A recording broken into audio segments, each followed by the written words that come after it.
Hey guys, this is OddOneGaming and today's video is sponsored by Dragonheir Silent Gods. Dragonheir Silent Gods is an amazing high fantasy RPG game that I've been in love with and I've been playing for quite a while now.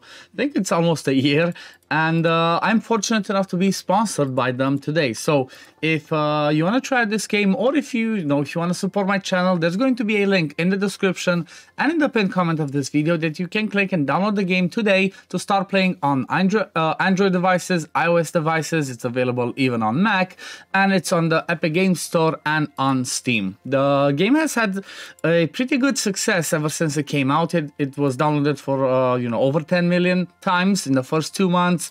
It was voted number 1 in over 13 regions after its global launch. So it's doing pretty good, and I'm constantly hoping that this game keeps doing better and better, because at the end of the day, this is one of the first games that I open during the day, and this is the game that I'm excited to test out more and more when I open it, because it has some amazing graphics, first of all, which you're gonna see when I'm gonna show you the topic of today's video. Has some like tons and tons of hero with, again, amazing graphics as well. And the beauty of it is, honestly, from my point of view, it's a really free-to-play friendly game, because you can beat this whole game by just using epics and rares. They have a ton of powerful epics and rares that you can use, so even if you don't get a lot of legendaries, you can still have fun in this game.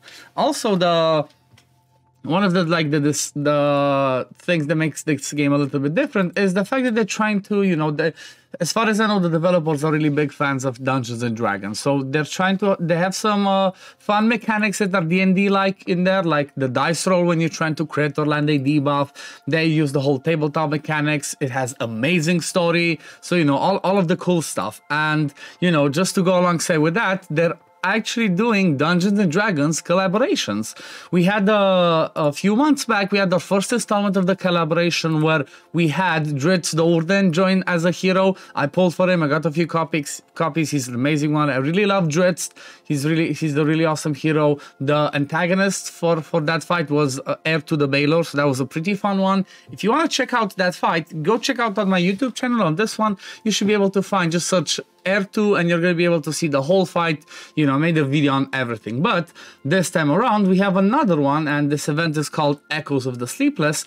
We have an opportunity to get Elminster Omar, okay? Another one of the D&D legends, basically, from the whole D&D lore and stories and books and whatnot. Like, I'm not the biggest connoisseur of this, but I know that he's a big thing, okay? I heard people saying that he's a big thing, and, well, what better way to celebrate and to do a collaboration than to actually have him join the game. Like, he looks just cool, and you know what? He has a pretty good kit. He has a pretty amazing kit with shields on the battle skill plus control immunity, big smack here with attack penalty and accuracy penalty. Really good, really interesting, not good. The passive could be reworked, and a really good aura. So an amazing hero overall. And as part of this story, as part of this collaboration, we have three things. We have the Magic Trial, but this is going to be one of the videos, I think, over the weekend or next week. I'm going to do all of them and try and have some fun with them, where basically there's going to be challenges. Let me show you as an example. The first one, you go into the fight, and it says at the start of the battle, all units on the battlefield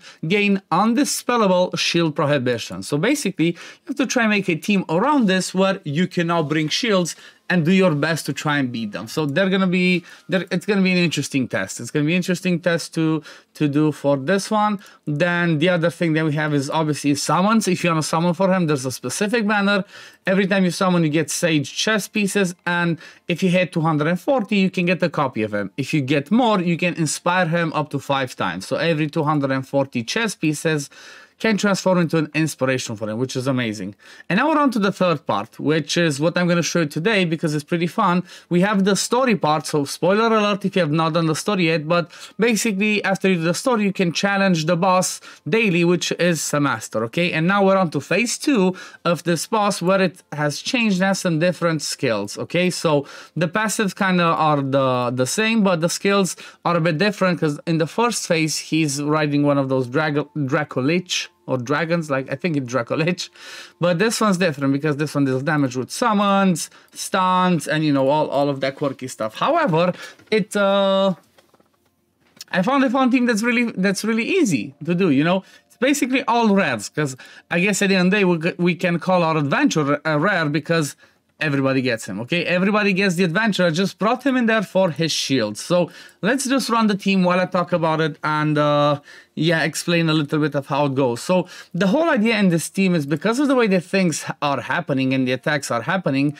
is you definitely want to have sustainability, first of all. At least 2 supports, like 2 healers or 1 healer and a shielder, okay? Those are mandatory. Then the next thing that can help you, and that's like usually important in 99% of the battles in this game, is the attack penalty. And for this one, I have Gulal, which is actually the rare that everybody gets for free as part of the story in the first season. So if you're in the first season or in the second season, it does not matter, you're still gonna have Gulal as an attack penalty. The reason why I chose him is because he's the only one from this pairing.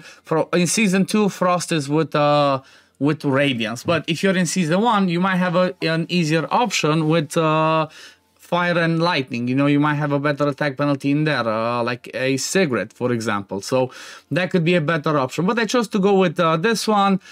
Again, it depends. It can be a lot easier. Like I said, you can bring epics. Obviously, if you have at least 1 or 2 epics, there's options. Just wanted to show the easiest I could do it with only rares. But I do have my psychic core fully leveled up, okay? So if you're at the beginning of the season, you're not gonna have all of it upgraded, but like I said, you can bring some epics in here. You know, you can bring somebody that has a wider range of hits, because if you have a bigger AoEs, you can hit more people. The way that I have my people now, and because they're all rares and they have smaller range, I'm not gonna be able to hit and do as much damage as I would like. But if I had some epics, like if I wanted to bring epics like Yola Dane, or maybe you have Yugala King or some legendaries that do full board, they're definitely gonna come in the team. But Quarion isn't there for my healing. He's really good because he has a really low recharge time, okay? After he is scrolled, he has a 16% he has a 16 seconds ultimate recharge time, which means he comes back to that ultimate so often and he keeps healing us, and he puts defense up, you know, the small version, but it's still really helpful pretty often, so that makes him an amazing healer overall. Then, like I said, Gulal for the attack penalty and some damage. He doesn't do the most because they are given stats. So in this fight, it does not matter if you try to give your people gear and whatnot. No, you're given a certain amount of attack, HP, crit rate, you know, all of that stuff. And because Gulal appears as a support, he will not get damage stats, just accuracy and whatnot. So that's why you're gonna see him not do a ton of damage. However, he does the attack penalty that he needs to. And then the Adventurer, like I said, he's basically here mostly for the shields, and he does do some damage with his battle skill. And as you can see, he's you know, he's no slouch. He does bring a decent chunk of damage. He could do more, but I placed him at the back to be the one that gets the stun. Basically, when the boss gets to this one, he inflicts stun on the furthest away. Okay, deals necrotic damage and inflicts stun on the furthest away, kind of like the ancient battlefield. So I chose to make to put my Adventurer there, because he's the shielder, and I didn't want to have Quarion in there because I want Quarion to always heal when he has the heal ready, you know? And then when it comes to the DPS, because of this pairing, I chose to go with Vojesh, that is basically a Frost Applier, okay? And then, obviously, the best of the best when it comes to, like, rares and arguably even epics when it comes to damage, Usha. She's just a monster. If you have Frost, she can do like 1600% attack on her ultimate, which is massive. I mean, you can see she's doing some really good damage. I think the reason why like Vojesh actually competes with her is because he can actually, when he does his ultimate, he hits more targets and skeletons. I'm letting it full auto, you know, you could manual it. But if I actually manual that to make Usha hit people over here, she would do more damage. But because she does 2 people, she hits only 2 people, that's the damage that we have. It's still not bad. We hit the maximum damage, we hit 8 million. It's like, you know, what else do you want from this team? That's the goal of this team, is to hit 8 million damage. Everything that you do over does not matter, okay? There's no rankings, there's no extra rewards for points. No. If you just want to have fun, obviously you're going to try and get your best team and do the most damage that you can in here. But just for the sake of getting your daily rewards, you only need to hit 8 million and then you are good to go. So yeah, leave it in the comments below. What do you guys think about this team? Do you think this team is fun? Do you think this team is I don't know, you don't like it maybe?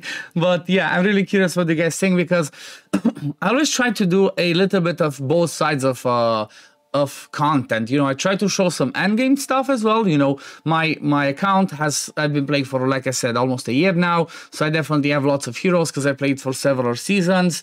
So I sometimes do showcases of my teams, but at the same time I'm trying to do a lot of like free-to-play friendly teams where I'm trying to use only rares or epics, you know, as lower artifacts as I can, to try and give people, you know, as many options to tackle the content in the game as possible. But yeah, it seems like we're still going. Usha's really amazing. The other reason why Usha's so good is because on her battle skill, she puts a shield. You're going to see, look at that. She puts a shield that's equivalent to her attack. So you don't have to build HP, attack, or whatever for her to have bigger shield. Just, if you're building her for other stuff, just focus full damage, and she's going to have that self-sustain with the shield on the battle skill that also gives her attack up. Which makes it pretty crazy. But yeah, look at that. We did 10 million, don't need more than that. That's the goal. Like I said, the goal was 8 million and we achieved it. But you know what? It was still a fun team. I really wanted to show a team with this one because last, you know, for phase 1, I showed a different team. So this time around, I wanted to bring something else. But yeah, let's save this team. And I guess there we go. That's our daily rewards. Don't forget to do it daily, okay? It's always do it daily so you can grab all those rewards because they're pretty good rewards. You can get some stuff from the shop because there's also a shop for this event. If I click on the event to show you, token trader, okay, you can get more, you can get dice, scholar scroll, more summons, and I 100% recommend to try and get the artifact as well, okay? The artifact is amazing. The artifact is just amazing. So if you're just starting, try your best to grab the artifact and at least one copy of Elminster, and then you're gonna have a massive boost for your account to push forward.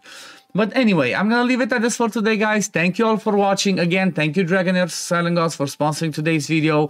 And for the people that have been watching and have not downloaded the game yet, what are you waiting for? There's a link in the description and in the pinned comment of my video. If you want to support me, click that link, download the game on iOS devices, Android devices, Mac. It's on Epic Games, it's on Steam, it's everywhere. It's amazing. You should start playing. But yeah, thank you all for watching, guys, and I'm gonna see you in the next video. Peace, love, take care, everyone. Bye, guys.